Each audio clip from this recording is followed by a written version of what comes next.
Welcome back. Oh my god, good morning. Good morning to a 10 a.m. start time for Higurashi. Good morning, Hinamizawa.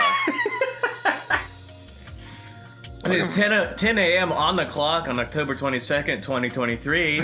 How are you feeling in the bots today, Connor? You know, I'm feeling quite energized this morning, actually. I think a breakfast really did everyone wonders today. How are we doing this fine, slightly chilly October morning, Tyler? I had beer yesterday. Steiners are big. That was a lot of beer.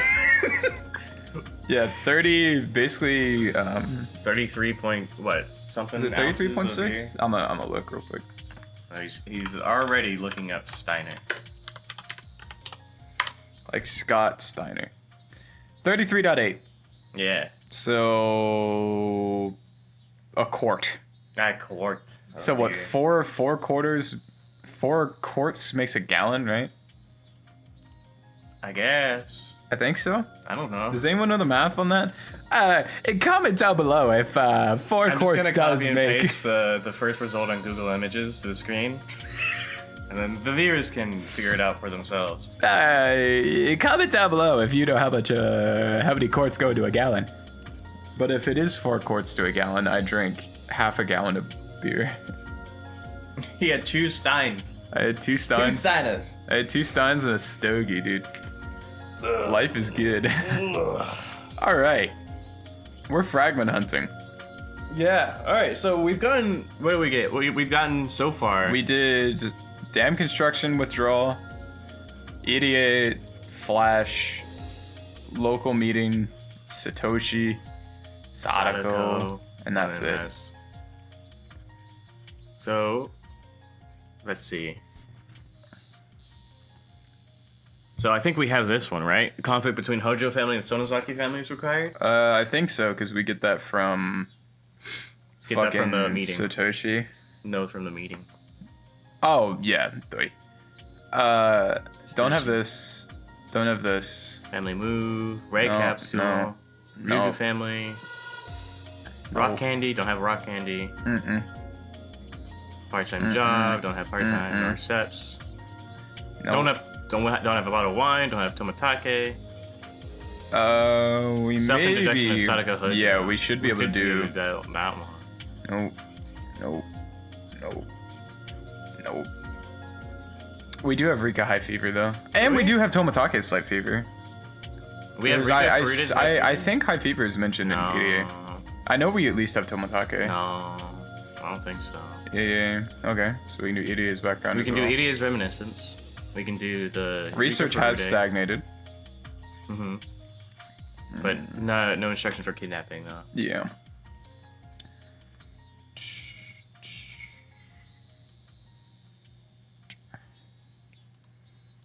We have repetitive apologies, I think. That's from like the meeting. Yeah, as the well. meeting, yeah. Everyone's like fucking pissed.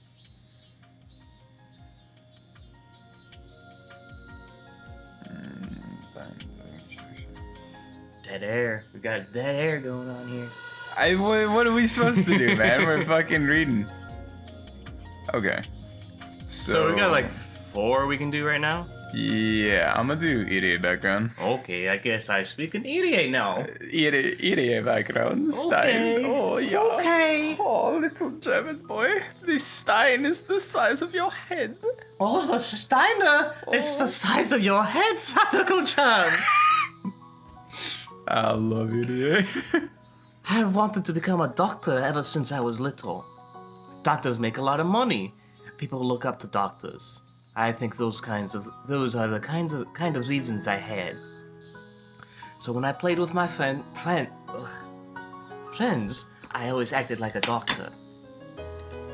I cleaned their wounds and applied ice packs when my friends sprained their ankles, using what I learned from household medical books. Everyone, including me, believed that I'd be a doctor one day. My family was poor, so they raised me for that goal. They told me that I needed to study a lot to become a doctor, so they borrowed some pseudo-medical books from the local library for me. I don't know what this accent is now. See, the rental fees weren't cheap, so I would speed read one book in a day, and the next day my parents would go back to the store to exchange it for a different book, saying they accidentally borrowed a book they had already borrowed before.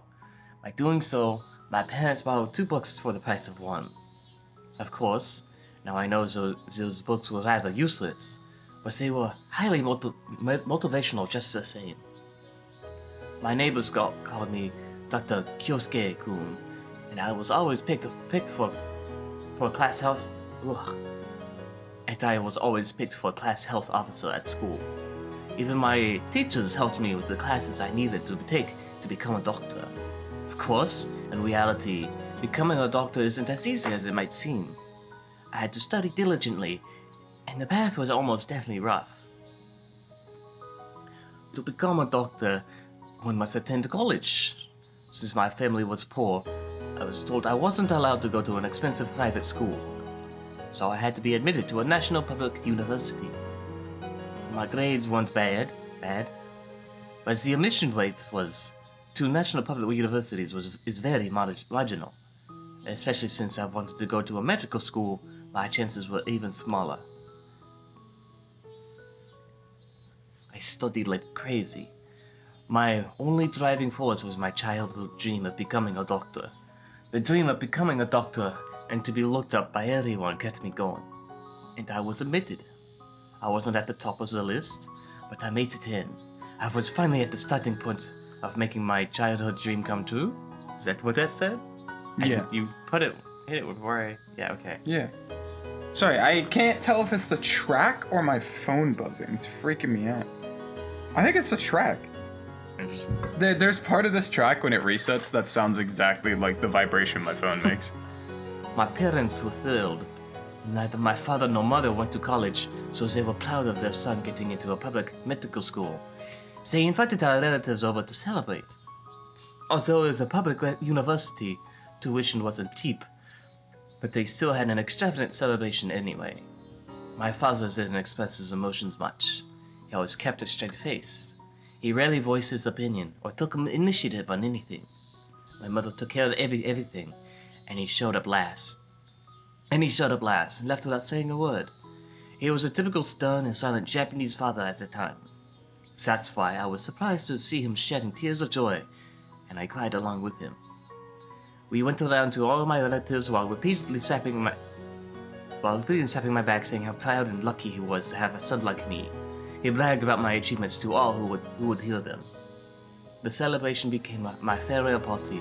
As I was about to leave for Tokyo, my father yelled "Banzai" repeatedly at the station as the train pulled away. I was a little embarrassed, but when I could no longer see my father, I could clearly recall the tears pouring down. The days of hellish studying and exams began after that. Some days I was tempted to just give up and submit myself to the lavish lifestyle of the city. But the letters from my family always encouraged me to gave me strength to move on. My dream then was to open my own clinic in my hometown so I could contribute to the region. I never even dreamed of getting involved with brains. One day, I noticed a difference in a letter from my family. The letter said the unusual things about how it was at home. And asked how I was doing. But the postscript is what caught my attention. Your father has become very violent lately. Sometimes he turns the house upside down, and I don't know what to do. I just couldn't picture him acting viciously. I was extremely surprised. Did something happen? But in the postscript, my mother said that there was nothing she could think of. My mother and father had been together for a long time. They had been together well before I was born, so she noticed things that I couldn't. She couldn't even think of the reason why my father had become so violent. What happened? They got along so well. They were such a lovely couple. When I caused a problem for my mother when I was little, my father only bumped my head with his knuckle. Why was he acting this way towards my mother? Maybe there was some kind of misunderstanding between them. I was going home for the new year. Maybe I could have a good talk with him then. But the situation was a lot more serious than I thought. On one cold winter day, I found my apartment door unlocked. I thought someone had broke in, but I found my mother in my apartment with her luggage. That's right. My mother could no longer take my father's fury and came to stay with me. This was back when people still believed in the proverb, a woman has no place to settle down at all her life. She couldn't go back to her own family because they lived in the same region as my father, so they came all the way to Tokyo. I heard about my father's violence from my mother's own lips. She cried, saying she had no idea why such a quiet man had changed like that. She said she wasn't ever going back to him. I didn't know what to do. I asked her if she could talk to him one more time, but the bruises on her body told me it was no use. To remember what happened afterwards is too much, so I'll be brief. After my mother left, my father thought she was having an affair and went over to the neighbor's house with a wooden sword. He was arrested. He was released immediately, but he assumed someone in the neighborhood was hiding her, so he did the same thing repeatedly. I'm like, is the reveal gonna be that he's from like Hinamizawa? He eventually reached the point of getting into fights with anyone he saw. At the end, he picked a fight with some young punks and ended up being beaten to death. My relatives gave my father a decent funeral, but my mother didn't attend. It's no use beating a dead horse, so nobody said anything negative about my father, but everyone was simply puzzled as to why he changed so much. From what I heard from my relatives about my father's final days was a lot stranger than what I heard from my mother. My mother only told me about his sudden rage and violence, but my relatives told me he also laughed and grew sad. Apparently, he displayed several sudden fluctuations in emotion, especially so in his last years.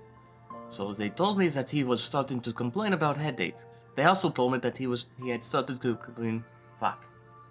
They also told me that he had also started to complain about headaches after an accident he had.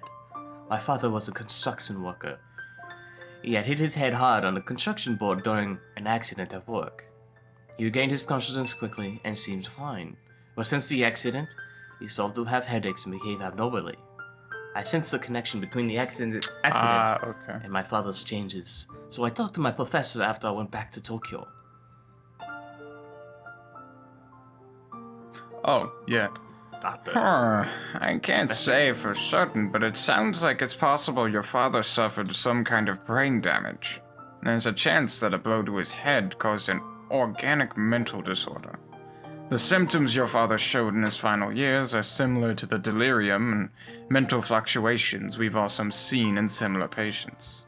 Human behavior is created by the brain, and if the brain is damaged, it can cause erratic behavior. In other words, my father wasn't crazy. He was suffering from a disorder. If you can perform an autopsy on him, you should check his brain carefully. Maybe you'll find something like a tumor there. My father had already been cremated, so there was no way of knowing. But hearing about his behavior, I knew for sure. That was the only way to explain why such a quiet and gentle man would change. I tried to explain all of this to my relatives to regain my father's honor, but hardly anyone understood. If his brain was damaged, he would have been dead. But he was alive and well, so the accident damaged his brain. It wasn't his brain that caused him to change, it was his mind. They simply brushed it off like that. This is the perception most people have about the brain. They don't realize that the mind and the brain are connected. Most of the relatives didn't believe me, but there was one person who I really wanted to anyway. That was my mother. As she got older, she grew senile and she exaggerated the abuse she had to endure. All she did was criticize my father, and every time she ended up crying, lamenting that she married him. They were a lovely couple. We were a great family. That's why I wanted to convey to her that she was misunderstanding the situation with my father.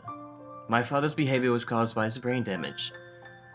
What he did to her was very sad, but he didn't want to be that way. I told her that he wasn't at fault. But my mother didn't understand. Before she took her last breaths, I I begged her to forgive my father, but her final words were, "Please don't bury me next to that man." My father wasn't at fault. He was simply a victim of a brain disorder. I don't know if that doing their R's right for a German. Brain disorder.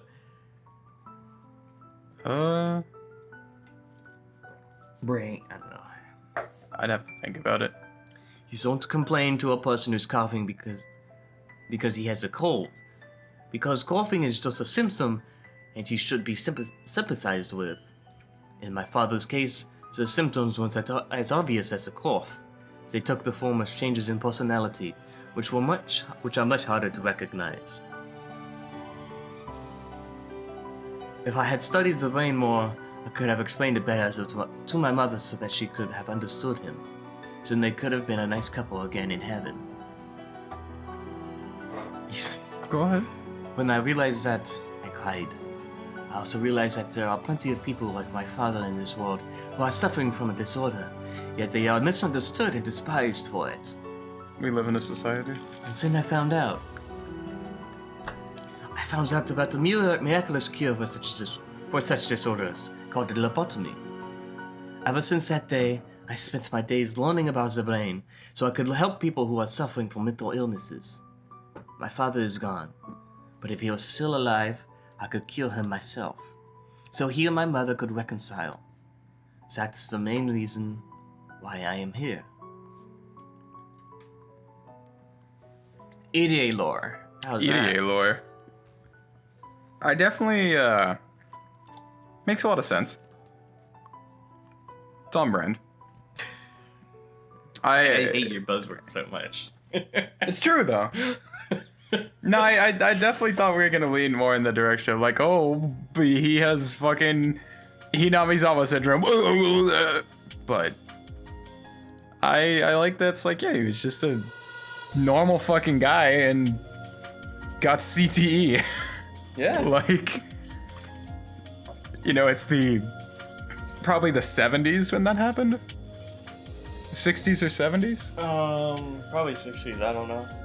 Because he said it would have been like just kind of the discovery of lobotomies and things like that. And he got banned, what, like a handful of years before Higurashi happens? Yeah, that's why he's part of the clinic. He's like, he got disgraced. Yeah. So yeah, probably like the late 60s, like early 70s. It makes sense that people were like, oh, well, if your brain's damaged, you die.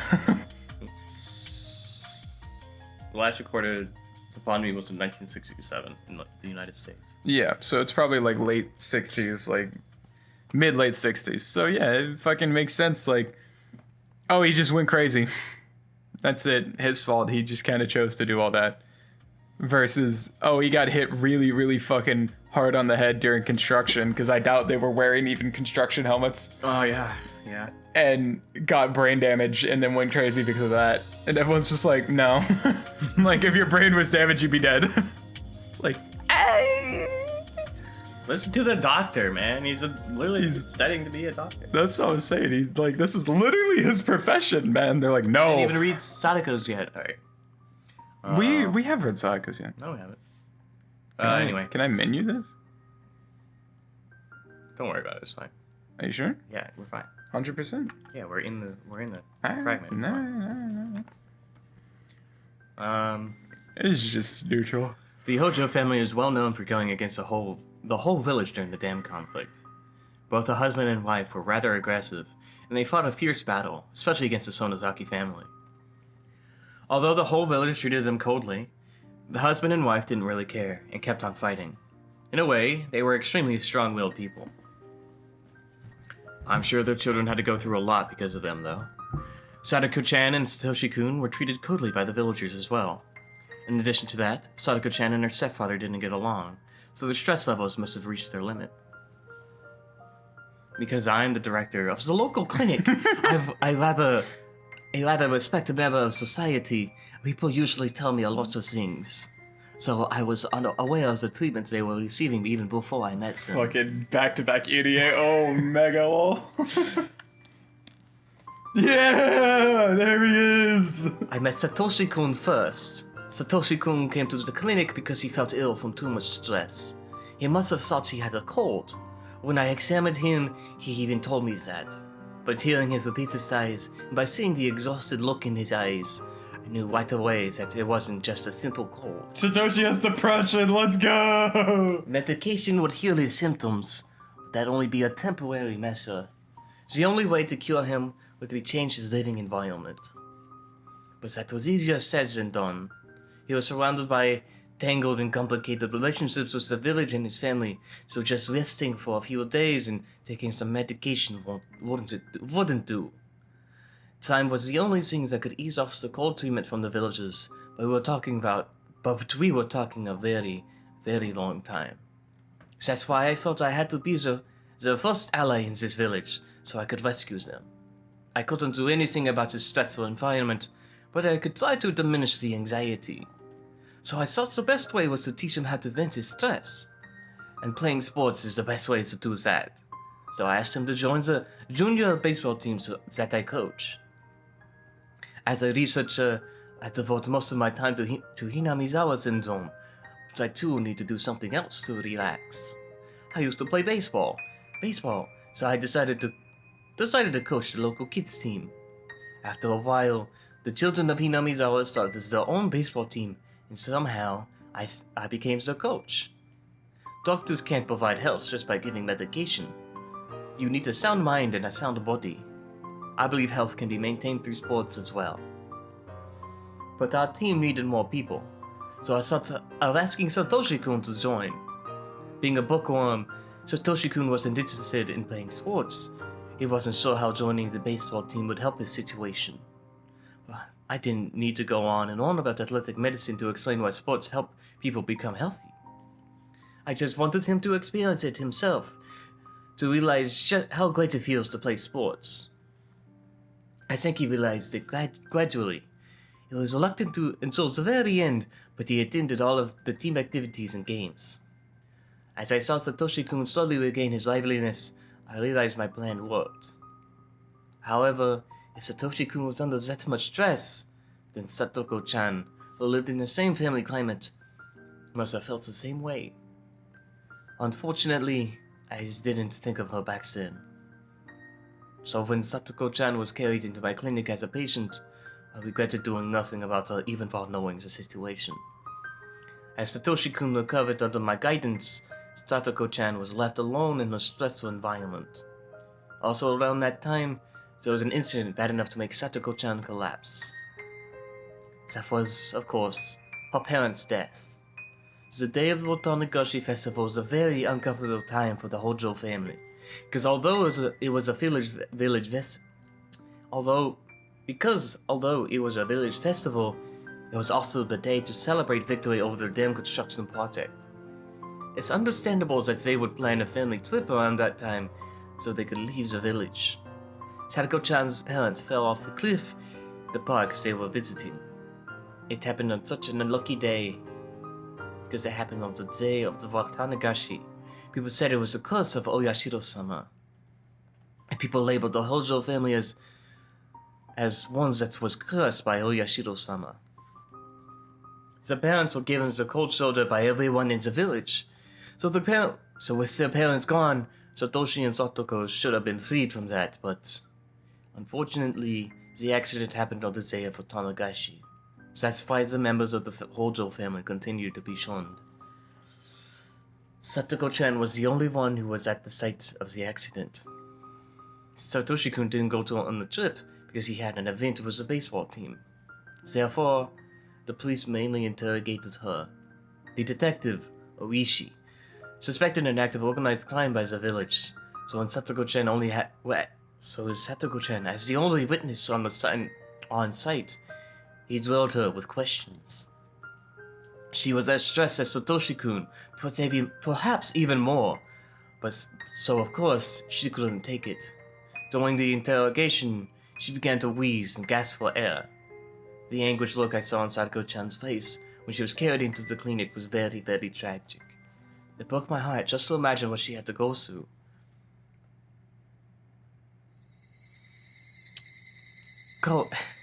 Satoshi. Satoshi. Coats, is Sadako okay? Yes, don't worry. She's a bit confused, but only temporarily, that's all. May I see her? May I see her? She finally fell asleep. Fuck, that was like Chinese. God damn. Oh, Satoko-chan, she finally fell asleep. So I'd rather not wake her up just yet. Let's just have her rest for a while. Maybe it's a good idea to have her stay here for a few days, too. Don't worry. Well, I'll take good care of her. Thank you. I love Satoshi. I know Satoshi-kun is a great big brother who truly cares about his sister. He empathizes deeply with her. In other words, Satoshi-kun's worries and stress were reflected on Sadako-chan herself. Perhaps I shouldn't say this, but while Satoshi-kun was, of course, sad about his parents' deaths, he may, at the same time, have been a little relieved that they were gone. His sister... I keep listening it now. His sister wouldn't have been driven into a corner anymore. Unlike Satoshi-kun, Sadako-chan didn't have the social skills to get along with her stepfather. So putting her mother aside, I was certain that losing her father, the greatest cause of stress in her life, would bring great change to her home environment. But I couldn't believe what happened next. The two were sent to live in an even worse environment than their aunt and uncle. Although at the time, I was rather optimistic, thinking this new environment would be better for the siblings.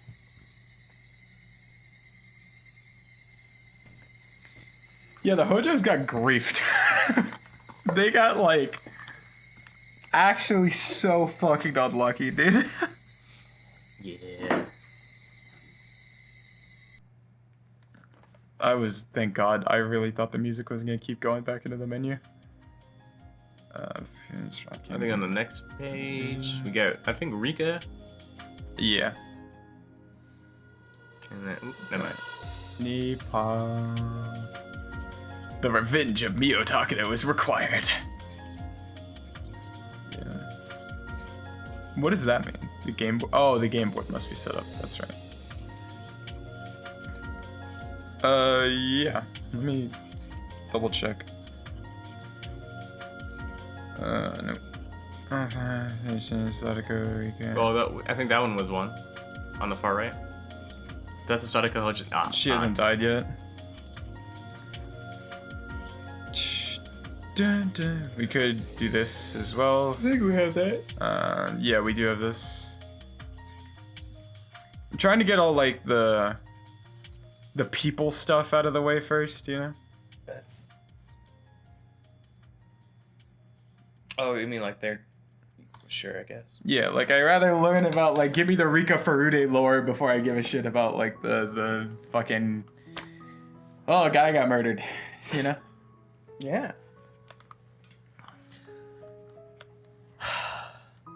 I ran into Sadako while on my way to... Okay, hold on. I haven't done Rika or Gorp Rika in a long time. I love Gorp Rika.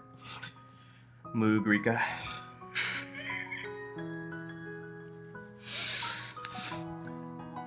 You think Rika is a bark enjoyer, a mug enjoyer, or an A&W enjoyer? Is bark a root beer? Yeah. Never heard of it. It's like BAARK, I think. I've never seen it. Never heard of it. She's probably an A&W enjoyer. Mini-pa, got a Keiichi-kun. I ran into Sadako on the way to the grocery store for my mother. Sako said she was going there too, so we decided to go together. After exchanging our shopping lists, it became easy to guess what the other family would be having for dinner. Sadako's family was having grilled fish and cooked vegetables. We're having Salisbury steak. Thank you. Fucking jump scare flash of Sadako. I think she's supposed to still be on screen. Yeah, this game's been struggling.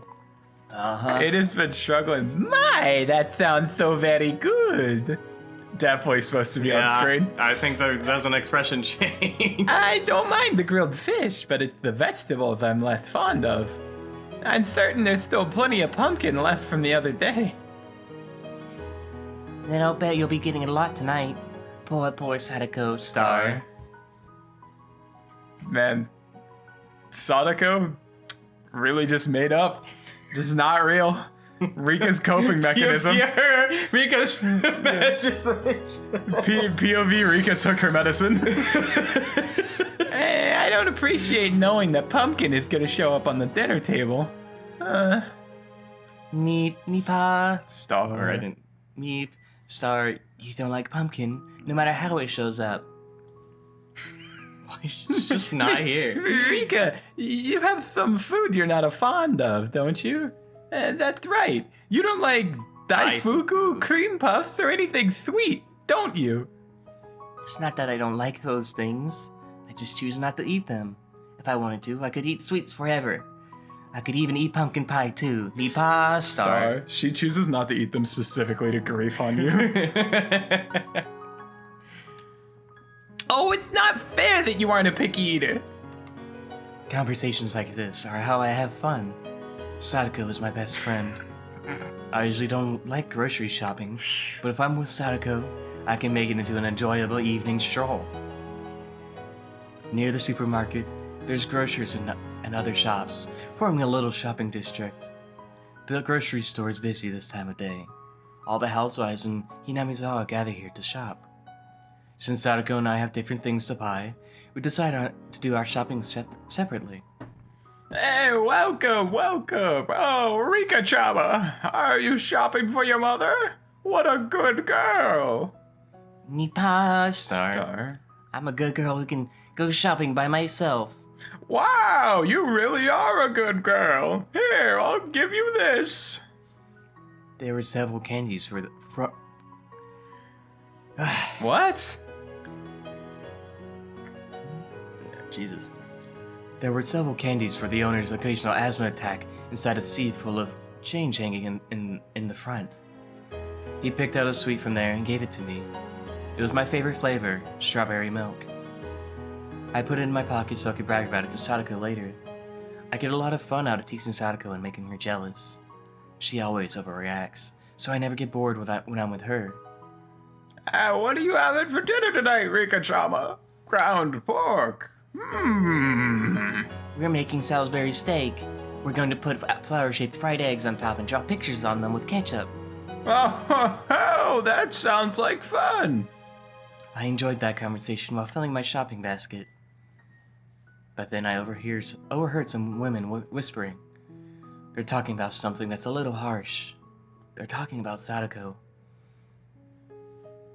How long do those village traders plan to stay here? They should just leave. They don't even have the guts to go shopping themselves, and make their daughter do it instead. The women went on and on. Ever since the Hojo family and the Sonozaki family got into a huge fight at the explanatory meeting for the dam project, the Hojo family has been ostracized within the village. At first, there were a significant number of families in favor of leaving, like the Hojos, but the main branch of the Sonozakis led to a push to completely solidify the village's opinion, and as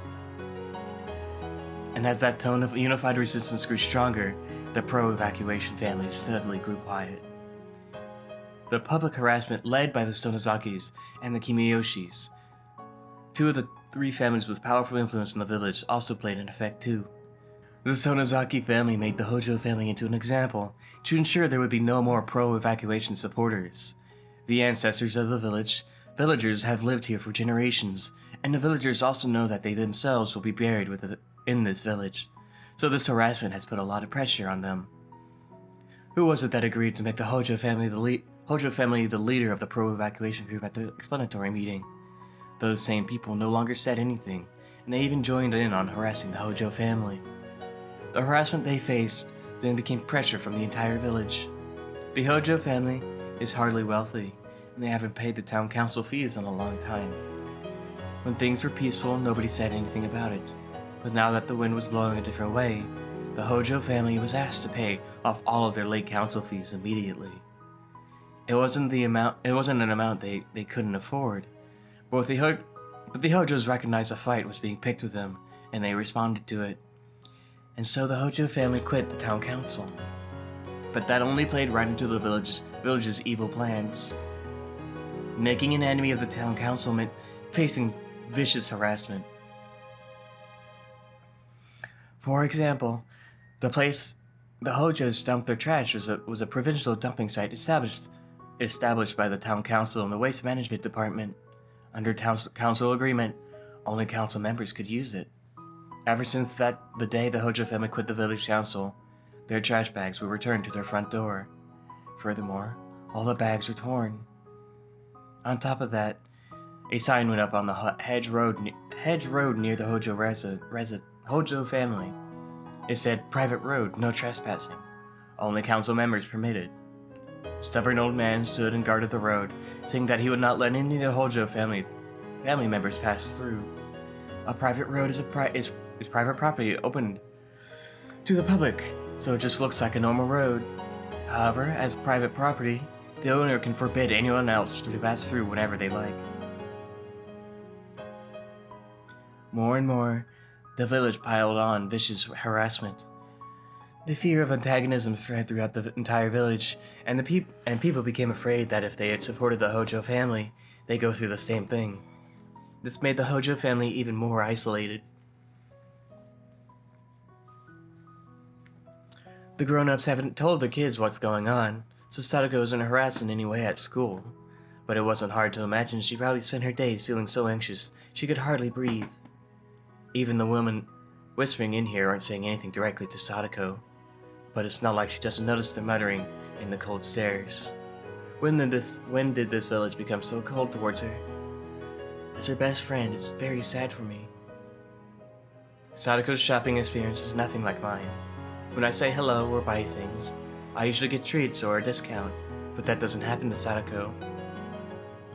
On the contrary, she serves last on purpose. Sometimes shop owners even pretend they don't hear her. Obviously, people don't want to have anything to do with her. Sadako had been weaving through the housewives crowding the shop, telling the fishmonger what she wanted, but she kept getting ignored.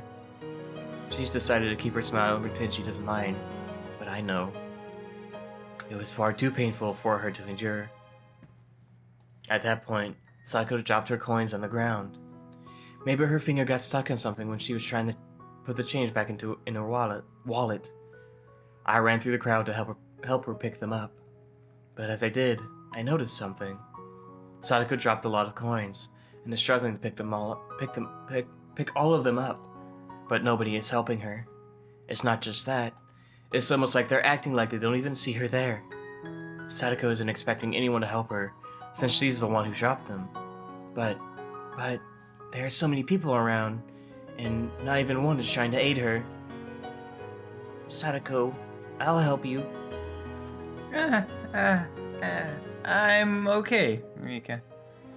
That reaction is all I need to tell how hurt she is.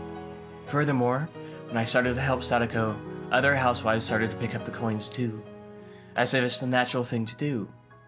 So they can only help if a shrine maiden of the Furule family does. If I didn't help, they would have disregarded her completely. And the fact that other people helped only because I did hurt Sadako even more. I grabbed the coins from the housewives without thanking them. I'd rather spit at them than do that. God damn it. Now we see Sadako and she's suppressed. Bye. Thank you very much, Rika. Everyone. If she didn't thank them, people would talk about that too. Sadako forced out her words of gratitude. The housewives looked down at her with blank expressions. I can't stand this.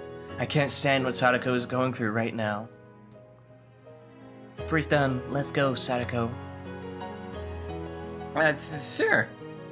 I grabbed Sadako's arm and pulled her away.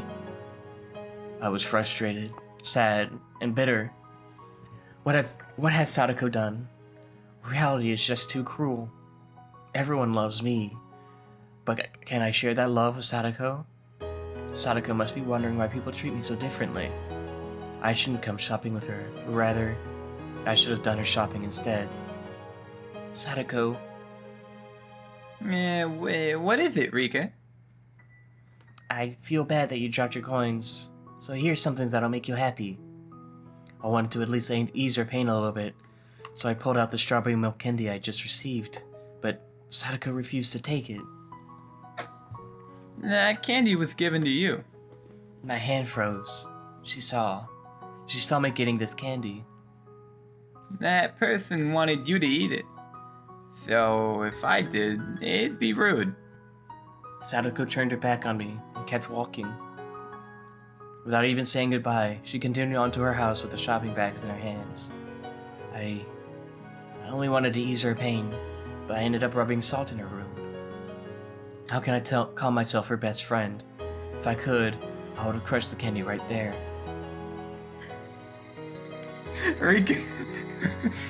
Rika's like, hey man, you want this candy? Sadako gives her the fucking, what's his name, Fox speech from like Fallout 3. This is not my destiny, my friend. Your destiny concludes here. Just walks away. Sadako's a menace. Fox is an asshole. Fuck that guy. Yeah, no, fuck Fox. Me and my homies hate Fox. Strawberry milk candy. Yeah, we'll get there. Will that mean I won't have to speak for that one? Oh my god. Yeah, probably. Oh my god. I think I'm about to do a Han Yu one, so.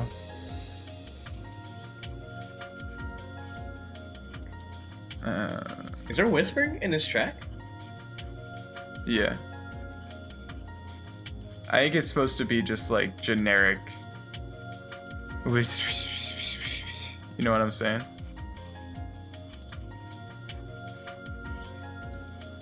Now I fucking want to hear it. Here we go.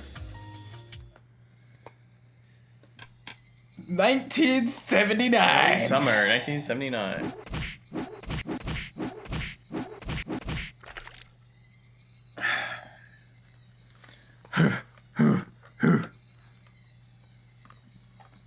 Shit! Damn it! Shit! Manager! Come on, say something! Manager! You idiot! He's dead already. Clang. A loud noise snapped everyone out of it. Somebody dropped the shovel he was holding. The shovel was smeared with reddish black blood. Not just the shovel. All 6 construction workers' clothes were blood-soaked too. One of them cried out to the silent dead body of the manager, which was drenched in blood. I thought you wanted to do all the characters before we did the fucking shit. We had a me on Sonozaki. Yeah, no, but okay. So when I said that, I'm doing them in order of how they unlocked, basically. So, like, you know, we did everything. We did all of the, we did all the, you have to do this one first. Mm-hmm. And I made sure to clean everything that unlocked from doing the first section first. Then once that goes through, we can clean everything else unlocked. So I'm just going through it how it unlocks. Manager, oh! Shut up! He's already dead. It was self-defense. Right, self-defense. The fight had started after the manager yelled at them for drinking beer inside the office. There were no drinking and no smoking signs everywhere. The manager harshly scolded at anyone who broke that rule. So, it was the 6 workers' fault for disobeying. But they drank because they were stressed out by the anti-dam protesters. That's why they said things to provoke the manager. They told him to step out, and the others went along. Bro, they literally fucking provoked him into fighting them so that they could kill him. The construction workers toiled hard and long hours. That's why they instigated a fight with the manager, to release their stress. They had expected to just curse at each other, or to end up in a wrestling match. But things escalated. Or to put it more accurately, the manager exploded all of a sudden. The manager had to deal with the residents' protests as well. So he was under just as much pressure, or maybe even more. But how he changed was not normal. The manager was calm at first, but he gradually became more aggressive, and it was like he transformed into somebody completely different. No, it was like he was possessed by something evil. The men who instigated the fight sobered up when they saw his behavior. Then, the manager picked up a shovel that was nearby and tried to smash his opponent's head with it. He managed to avoid the hit, but if he didn't, his head would have surely been split open. The manager kept pounding on him with the shovel, even as he frantically tried to avoid the hits. By this time, the workers had realized this was beyond a simple fight, so they tried to hold the manager down. But the manager turned on them with the shovel too. One of the men tried to protect himself by crossing his arms above his head. But there is no way that could have blocked the shovel swing with such force. Blood spurted out, and the man groaned in pain.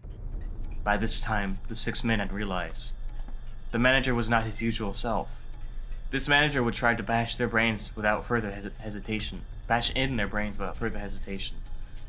Since their opponent was using a shovel as his weapon, they had to find some kind of weapon too. One of them grabbed a huge hammer. The others realized they needed to find something as well. To restrain the manager in that condition, it was better to harm themselves. Oh, it wasn't supposed to be this way. It didn't take that long for the madness to infect the 6 workers. It was only a matter of time before they went from restraining him to lynching him. Okay, cool. By the time they realized what had happened, the manager was already a lump of meat. His face was swollen, shreds of skin had been torn off, and his muscles and skull were visible too. Obviously, he was quite dead.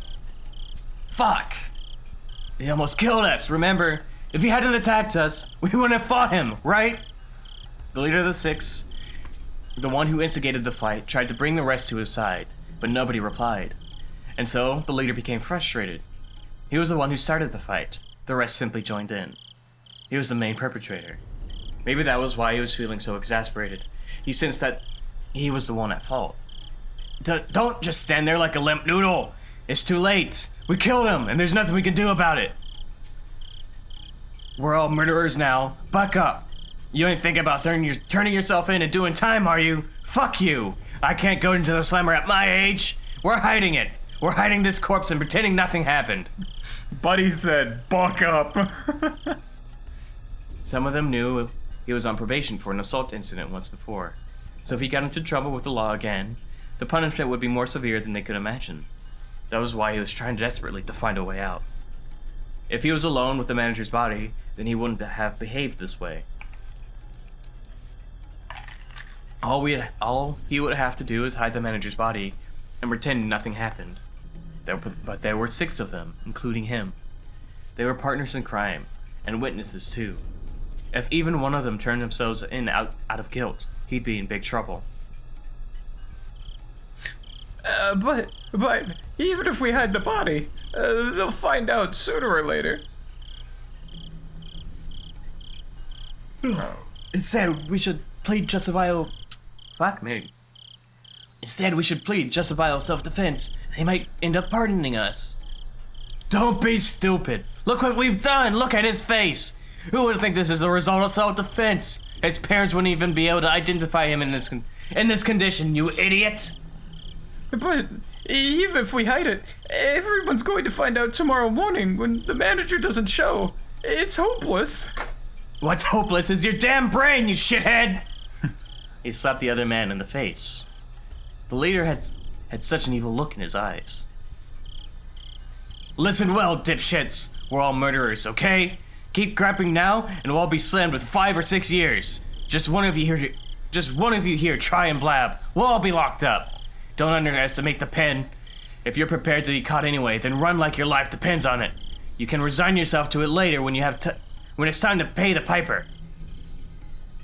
His visage turned more and more demonic. It was the same expression the manager had just a few moments before. Was he possessed by the same thing that possessed the manager? The 5 men started to think that way. Now that they considered it, all of the villagers in the anti-dam protests had the same expression on their faces too. The real name of Hinamizawa was Onikafuchi Village. People said that wicked demons lived there, and sometimes they possessed people. The men couldn't help but recall that exaggerated story often told by the demonstrators. The manager swung the shovel after his expression changed to that demonic one. There's no guarantee this man wouldn't do the same. In fact, he was still squeezing the hammer in his hands, glaring at everyone and threatening them. If someone suggested surrendering, he'd probably smash their head in with it. I know. To make sure nobody betrays the rest, I have an idea. It'll make it easier to hide the body, too. What is it? We're gonna cut up the body into 6 pieces. What? They all wanted to object to the idea. Killing him was a serious crime itself. Dismembering the body would be too much. But if anyone objected, he'd be killed on the spot. So no one said anything. We'll all cut him up together. Remember what the manager used to say? Teamwork! We're all in this together. We'll each take a body part and hide it responsibly. What do you think, huh? This way, we're all equally guilty, right? I won't let anyone give themselves up. Yo, this dude's wild. Oh. The 5 men were all taken in by his ghastly face. But he hit it with, we're all in this together. And they couldn't even feel the fear of the Onigafuchi demons creep up their backs.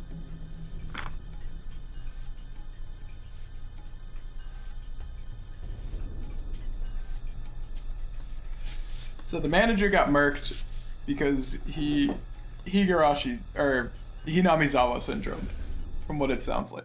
Yeah. And then the one guy was like, alright, time to get goofy with it. Alright. Alright.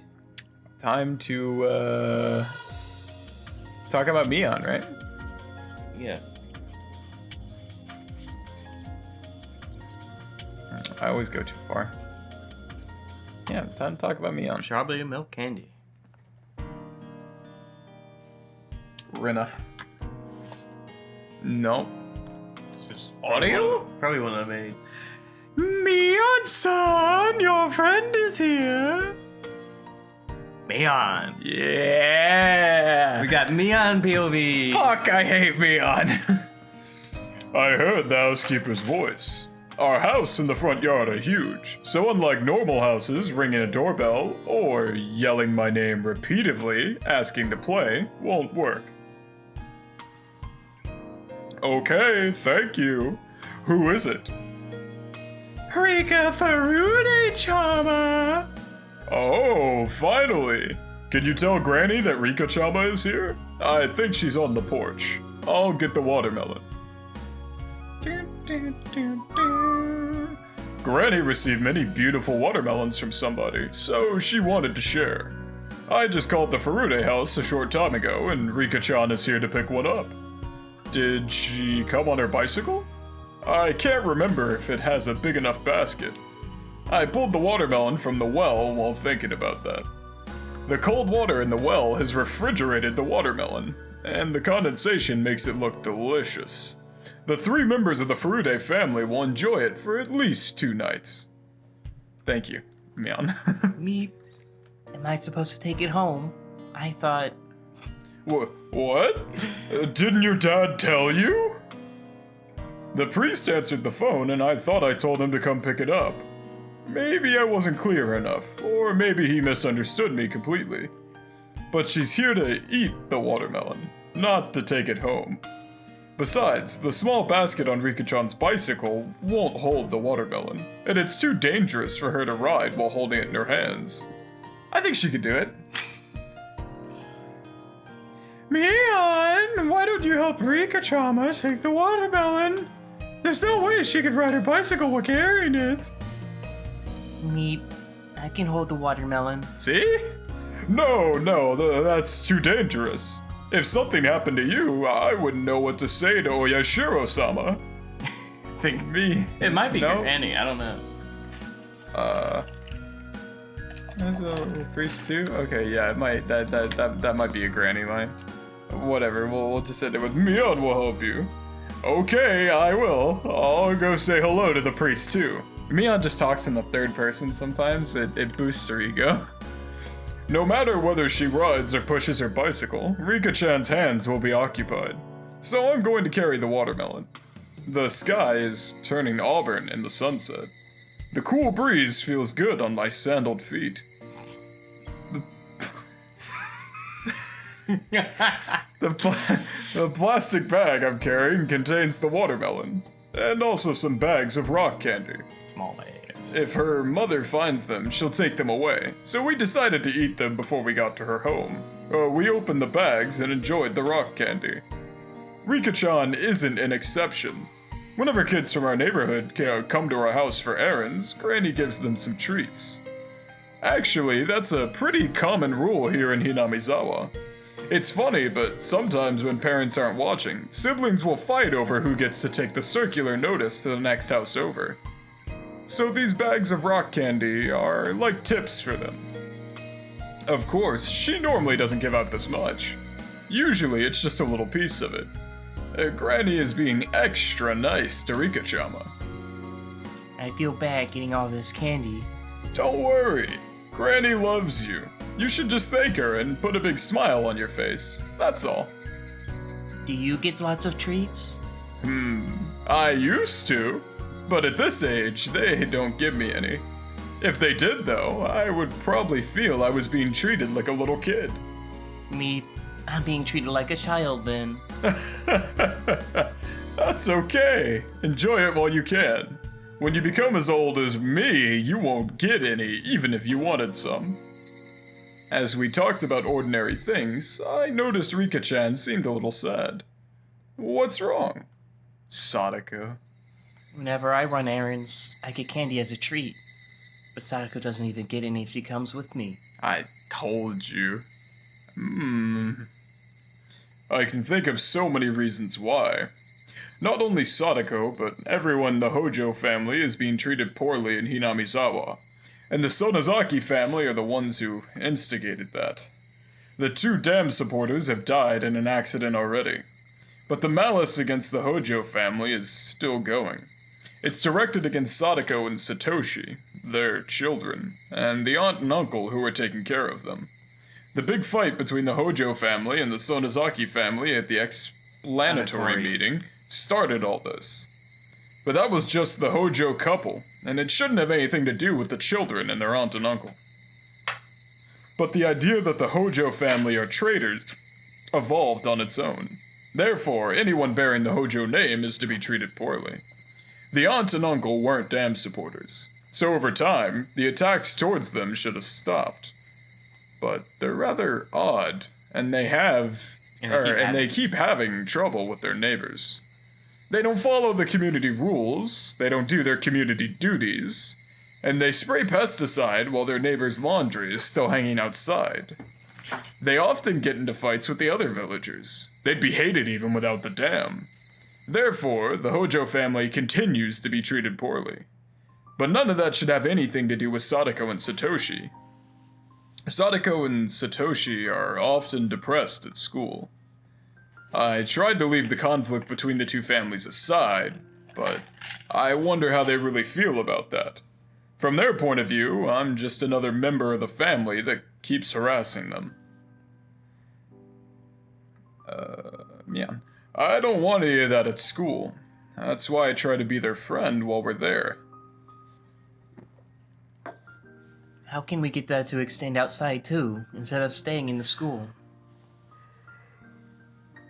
That'd be pretty difficult.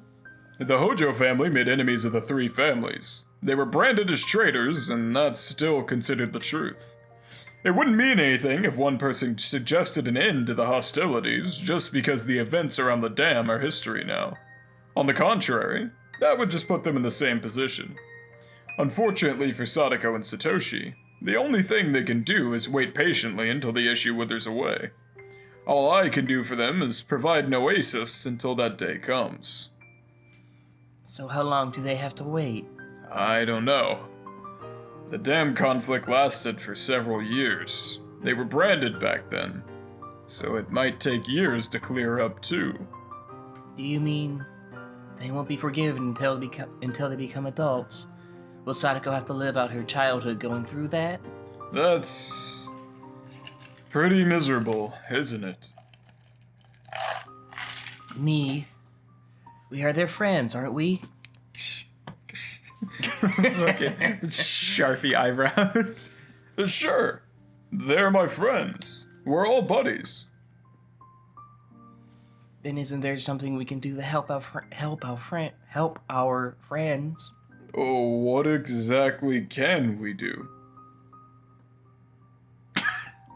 Goodbye, Rika.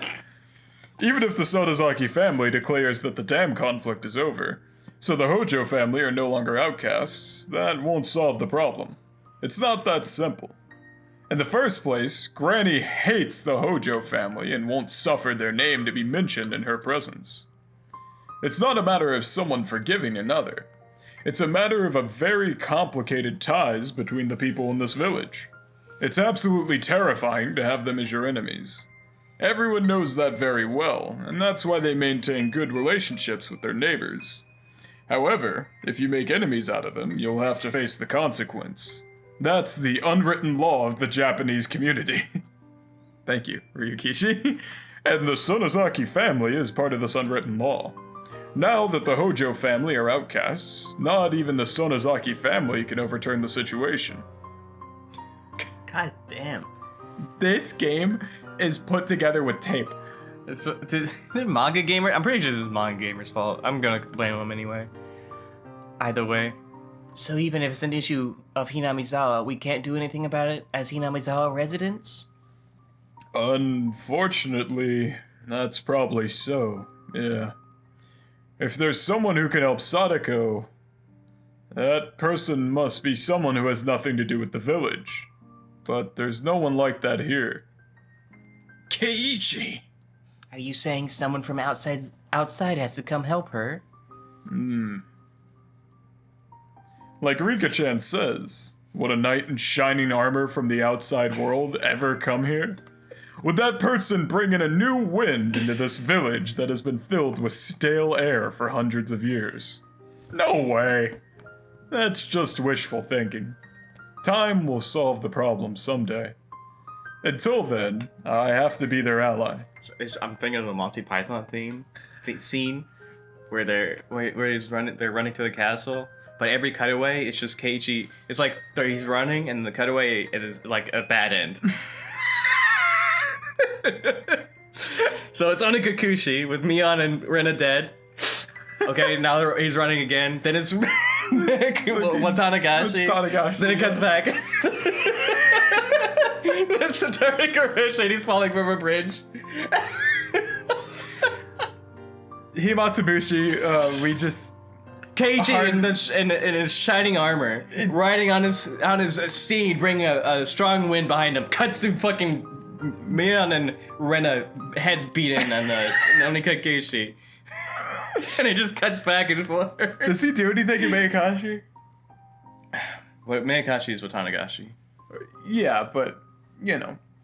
You have Watanagashi with Keiichi dying in the fucking hospital, and then for Mayakashi, you can have Shion stabbing him. And then fucking Sumo Horoboshi, Keiichi fighting Rena on top of the building. No, how does he die at the end of Sumo Horoboshi? Sumi Horoboshi? Yeah, Keiichi. That's where they find the roof. The gas, right? Yeah, that was just the gas. Yeah, but he dies to the gas, doesn't he? So, yeah, pretty sure. Okay, so then hard cut to Keiichi dying to gas. And then Minagoroshi, hard cut to Keiichi getting fucking shot. Shot by fuck. And then maybe Matsuribayashi, or what is it? Matsuribayashi? Matsuribayashi. Hard cut to Keiichi married to Rena and Mion with like 8 different kids. And Shion.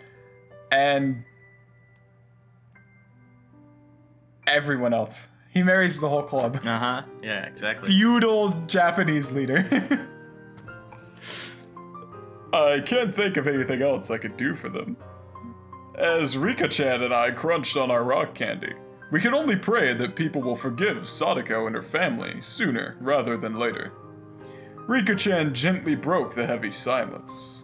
I know. Huh? I know someone who has absolutely nothing to do with the village will come here from the outside.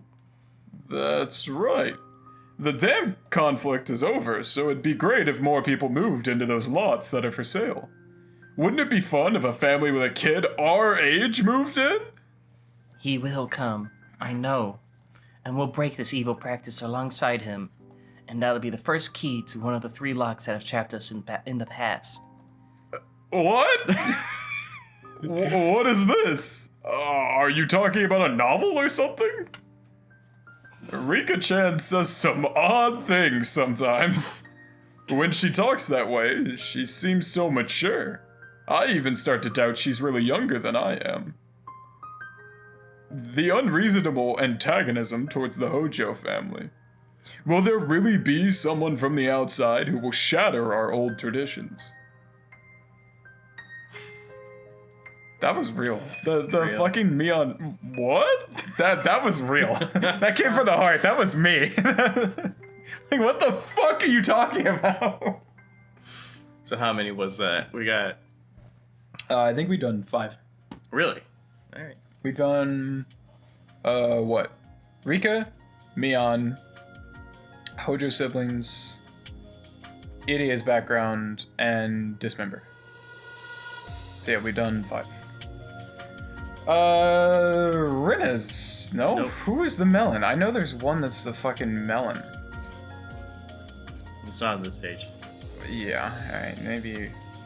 Rock Candy. Treat. But we don't have Sodako's Sadako's test. Shopping trip. We don't have Idia. Shinto priest. Venus, part-time job. Don't have. Blah blah wine. Don't have. Nope. Nope. Yes. Okay, the old guy The we old have. Nope. Nope. Nope. No. Yeah. No. No. No. No. No.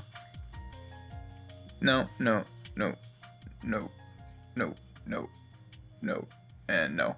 What about... Are you sure we don't have the instructions for kidnapping? No, we don't. Because we I have thought... we have no. We did not. We have talked about the dam project, remember? We already talked about the dam project we don't and have like plans, getting though. it canceled and everything. The operation withdrawal. Oh, you're right, because we just talked about whether or not we had to withdraw the operation. Yeah, so I guess we got the old guy. Takano chapter. I have no idea who this is. I don't know what to say. I want to say something, but I can't think of the right words. I can only sigh. Okay. Kuma? Yeah, sure. Kuma. Well, I'll give him just Jobber Cop. Hey, Oishi-shan. Kuma. Yeah, I've been waiting for you. I've been looking for you. The section manager asked me about the wanted poster. Yeah. Oishi. it was it Kuma was guy. Kuma It was guy. Kuma guy. Be quiet. This Oh, is a the- place of rest. God, you... Oh, yeah, lol. Sorry. As Kuma Guy barged into the room, the old coroner quickly snapped back at him. I got immersed. Oh, you know what? Oh, Uh, I know who's. Yeah? Sorry. The section manager asked me about the wanted poster for the suspect. Can you talk to Komiyama-kun about that? I need to speak to the coroner here. Could you tell him I'll be right over? Okay. Kuma Guy ran out of the autopsy room the same haste he entered in. Lively, isn't he? Oh, coroner. The old man would No, have... first one's coroner. Oh, lively, isn't he? Moron. I'm sorry. I'm toggled off right now. I gotta toggle back on. I'm sorry. The old man would have slapped him for making such a fuss. You should probably go back too. The air in here isn't for people who aren't used to it. You're right. If I slack off for too long, I might get slapped as well. Here in Shishibone, all the hoodlums cross the street when you pass through. Yet he's the only one, past or future, who's ever punched you for splitting your sumo wrong. He really was a merciless man. I think he punched me more than my real father. doesn't matter if he was your real one or not. If you looked up to him the same way, that he really was a father to Okay, you. I think this is the police coroner. Probably, yeah. That's why he's familiar. Yeah. Hmm. I assume this is the manager they're talking about. Holy shit, Oishi lore? Oishi lore. Holy fuck! My real father passed away in Nagoya. He was unlucky. If he wasn't given the order to move to a plant in Nagoya, he wouldn't have died in an air raid. If he could have rolled it out for another half a year or so, then the war would have been over. I was sad, of course, but I was grown up enough by then that I didn't cry into the ground like my mother did. But people feel sadness in different ways. For some people, it comes all at once as an overwhelming wave, but others feel sadness gradually, over long periods of time. I think I was the latter. When he was alive, I always thought of him as annoying. In my mind, I even cursed him with questions about why he avoided the draft. And I thought my feelings toward him would always be the same. Then the war ended. As I saw families and friends being reunited with joy as they came home from the front, it finally happened. I grieved for my father's death. Japan was filled with people who were sad and full of despair. I knew I wasn't the only one whose life ended up that way. But I remember I was very, very heartbroken. After the war, the nation completely changed. As a policeman, the environment I worked in went through sudden changes too. In order to forget my sorrow, the only thing I could do was devote myself to my work. At the time, I was in charge of busting people for buying rice illegally. I conducted spot checks on travelers at major train stations, and boy, did I find a lot of them. There was a fairly big black market in Gogura, and a lot of people came from as far as Osaka to buy it. After the war, Japan faced a chronic shortage in food supply. To those ends, the nation instituted a food rationing program by signing the Food Control Act. But the rations the government provided weren't even close to being enough to feed families. Therefore, people had no choice other than buying food and supplies on the black market. The government hardly had any food for rations, but there was somehow plenty on the black market. The dealers sold it at outrageous prices, and some of them became quite wealthy. The Sonozaki family made their money through that black market, but that's another story. The government didn't bother arresting these dealers, for with the money they were able to buy off the top members of the police department. Instead, they decided to go after the people buying the goods, and even confiscated the rice they bought by selling everything they owned. Yeah, I remember that. Wasn't there a prosecutor who starved himself to death? Yeah, there was. The prosecutor who vowed not to eat illegal rice starved to death. Wasn't it in 1947? That was horrible. He was a public prosecutor, proved it himself that people couldn't survive by adhering to the law. Recording Tyler. Check if that's real. It sounds real. Yeah? That sounds real. Which is fucking crazy. That prosecutor had grown tired of the government charging people with doing whatever they could do to survive. And he proclaimed that he was never going to buy black market rice again. In 1947, he starved to death when he was only in his mid-30s. The law prohibited people from buying black market rice, but that was the only way to survive. In that case, was the Food Control Act a bad law itself? The death of the prosecutor was seen as a desperate message to the government about the unjustness of that law. We rounded up people with bags of rice and lined them up at the temporary inspection point next to the station. It was like a military tribunal. We inspected their bags and confiscated everything that they bought at the black market. The women all cried. They sold everything they owned to buy the rice. They pleaded that if we confiscated the rice, that they would feed. How would they feed the starving children? It doesn't make sense, huh? Yet they forbade you from going after the sellers. So it was absolutely unfair from the view of the people. Everyone was on edge. They heard a police inspection was set up at the next station.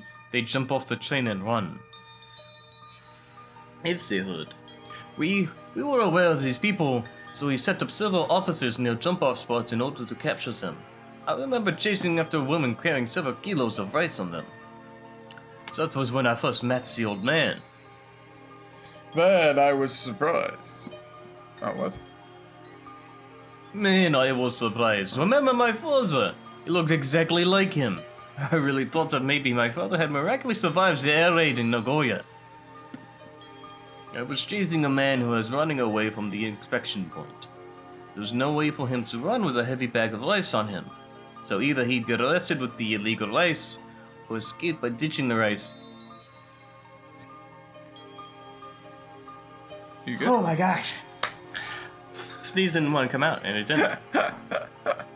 So either he gets arrested with the illegal rice, or escape by ditching the rice he bought by selling all of his belongings. In other words, if a person is being chased by the police, that person can't provide by his family with any rice to eat. Of course, I felt guilty about that.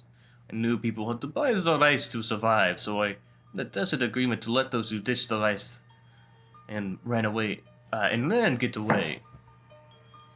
So I always thought the same thing as I chased them. Please throw it away. I didn't want to catch him, because I didn't want to hear him crying and bleeding in distress. It was then that the old man showed up. He looked exactly like my dead father.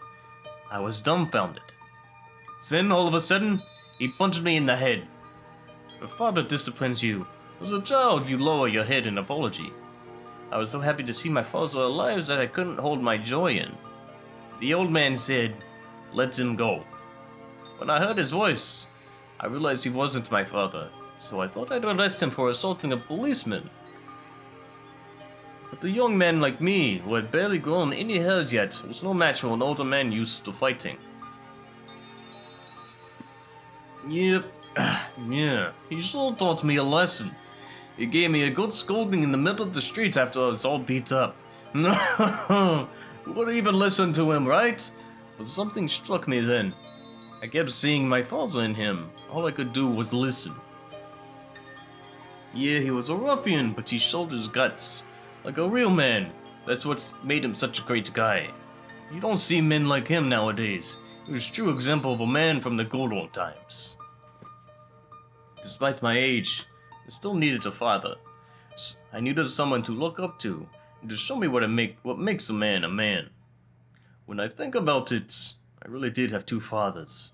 The old man was a father, a brother, and a best friend.